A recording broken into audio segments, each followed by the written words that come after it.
In the early spring of 1922, on a farm isolated by the vast frozen fields of Bavaria, the silence began to change. It was not the peaceful stillness of a rural winter. It was a heavy, watchful quiet that felt wrong. The first sign was not a sound, but a pattern in the snow. Andreas Gruber walked the perimeter of his land and found them, a set of footprints leading directly toward the farmhouse. He followed the trail, eyes scanning the white expanse, but the tracks simply stopped. There were no return prints, no path leading away, just the deep impressions in the crust of the snow, ending abruptly as if the person had vanished into the air itself. He stood in the biting cold, looking at the empty fields, and felt the weight of an unseen gaze. It was the first of many omens. The routine of the farm continued, the morning chores, the tending of animals, the long, dark evenings. But the atmosphere had shifted. The silence was no longer just an absence of noise. It was a warning that the darkness had arrived. Hinterkaifeck stood apart from the rest of the world, a remote island of timber and stone surrounded by empty fields. In such a place, sound behaves differently. Every creak of old wood under the weight of the wind becomes a conversation. The groan of a barn door, the shifting of animals in the dark, the dull, rhythmic echo of boots on frozen ground, these are not just background noises. They are signals. People who live in such isolation learn to listen with a different kind of focus. They develop an instinct for the house, a subconscious map of every normal sound. When a floorboard shifts, they know if it is the settling of the structure or the pressure of a foot. But this intimacy with the environment is a double-edged blade.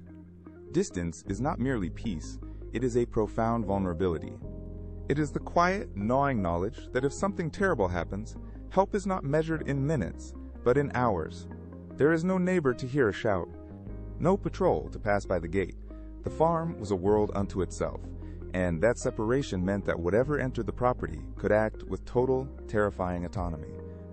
Inside the farmhouse, the Gruber family maintained a life built on the rigid architecture of rural survival. Andreas, the stern patriarch, directed the labor of the fields with a heavy hand.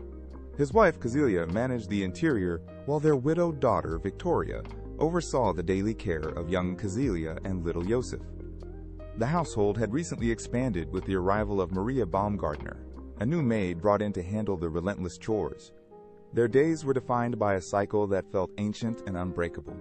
Before dawn, the kitchen fire was stoked. By midday, the barn required cleaning and the livestock demanded feed.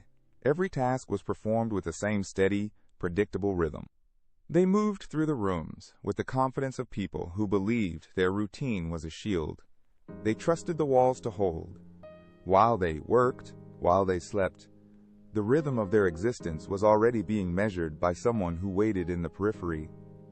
The first crack in their reality appeared in the snow. Andreas found them while checking the perimeter near the edge of the woods.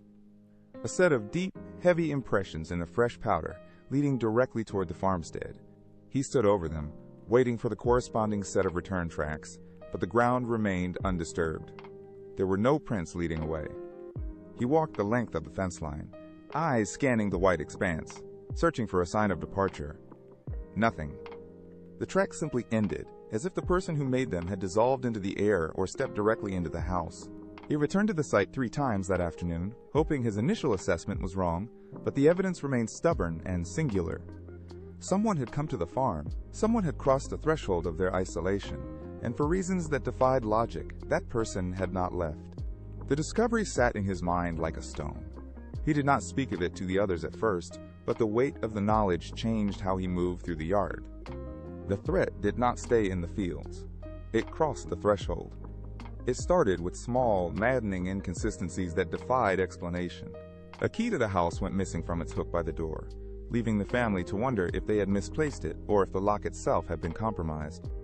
Then came the sounds. At night, when the house settled into the deep, heavy stillness of the Bavarian winter, a new rhythm emerged. It was not the wind. It was not the settling of old timber.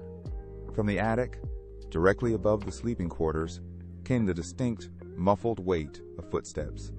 Someone was moving across the floorboards. The sound was deliberate, slow, and agonizingly close. It was the noise of a person shifting their weight, pacing, and stopping to listen. The family lay in the dark, staring at the ceiling, trapped in the terrifying realization that the intruder was no longer watching from the woods. He was inside. He was breathing the same air. He was learning the layout of their lives from the shadows of the rafters. Every creak of the wood became a signal of his proximity. The house, once their sanctuary, had become a cage. They were no longer the masters of their own home.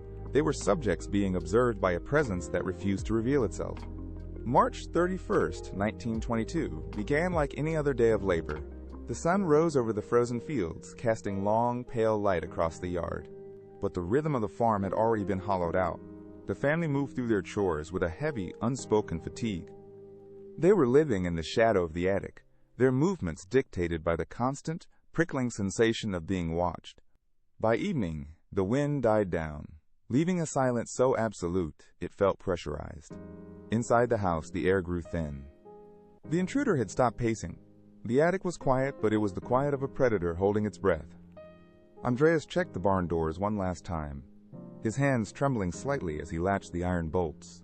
He looked back at the house, seeing the dim glow of the lamps through the glass, and for a fleeting second, he caught a movement in the upper window.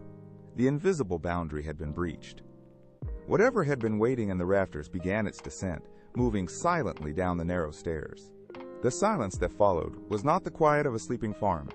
It was the heavy, suffocating stillness of a tomb. When the neighbors finally arrived, drawn by the absence of movement and the unnatural lack of activity, they found the doors unlocked. The house did not greet them with the warmth of a home, but with the cold, hollow weight of a nightmare made real. In the barn, the truth was laid bare. Andreas, Kazilia, and Victoria lay where they had fallen, their lives extinguished, with brutal, mechanical precision. Inside the house, the horror deepened. Little Kazilia and young Joseph were found in their beds, and the new maid, Maria, lay nearby. The investigators moved through the rooms, their boots echoing against the floorboards, but the air felt thick with the residue of what had occurred. This was not a crime of passion, or a random act of chaos. It was a violation of the most sacred space human beings possess.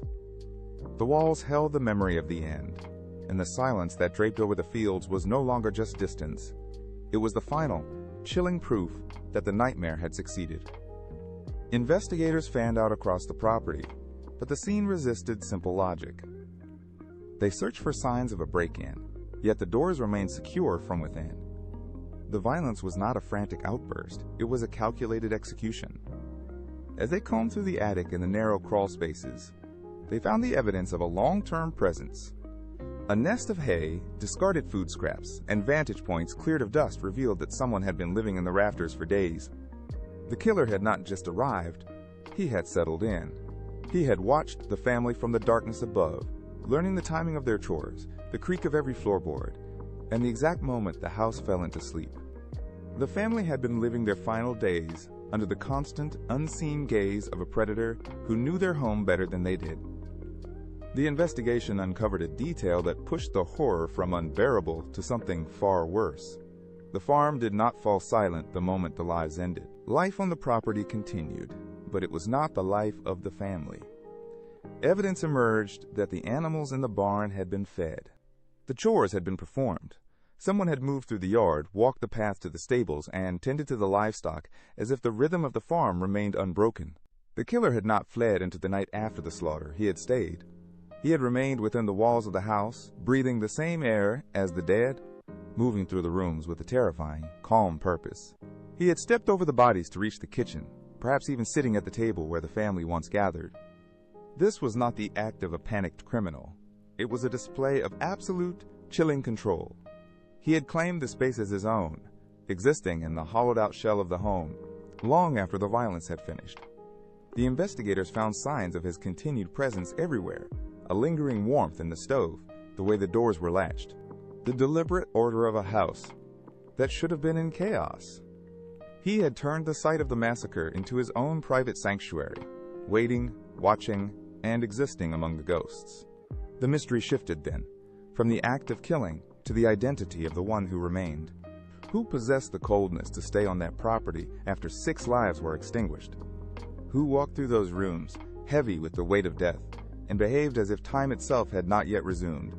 This possibility is why Hinterkaifeck has never loosened its grip on the imagination. It suggests that the violence was not an explosion, but a transition. The killer did not flee in panic. He occupied the space. He moved through the yard, entered the barn, and breathed the same air as the dead. Every creak of the floorboards, every shadow in the hall, became a testament to his continued presence. He had effectively erased the family and stepped into their rhythm, claiming the farm as his own. This was not merely murder. It was the total violation of safety itself. Who was the person who felt safe enough to remain in a house of corpses? He was there, watching the dust settle, long after the last breath had been taken. The terror did not arrive in a single, shattering moment. It bled into their lives in fragments. Andreas found the footprints in the snow, a path leading to his home with no return. He stared at the tracks, his mind searching for a logical explanation that simply did not exist. The family heard the soft, rhythmic steps in the attic, above their heads while they lay in the dark. They listened to the muffled movements, the shifting weight, and the suggestion of a presence lingering just inches from their beds. Each time, they tried to dismiss it. They told themselves the missing key was misplaced, not stolen. They stood at the very edge of understanding, close enough to feel the cold breath of danger, yet desperate to believe in the safety of their routine. By the time the fear became too heavy to deny, the silence had already claimed the house. They were trapped in a nightmare. When the investigators finally arrived, they found a landscape of silence and broken lives. They attempted to piece together the fragments, but the case resisted every logical path. Suspicion turned inward, toward the village, feeding on old grudges and personal tensions. Rumors swirled through the countryside like winter fog. Some pointed to a local vendetta, others to a nameless stranger. Every theory offered a glimmer of clarity, yet every theory left a jagged edge of doubt. It is this specific quality that keeps Hinterkaifeck alive. It feels perpetually one step away from resolution, as if a single overlooked remark or a forgotten memory could finally force the darkness to open.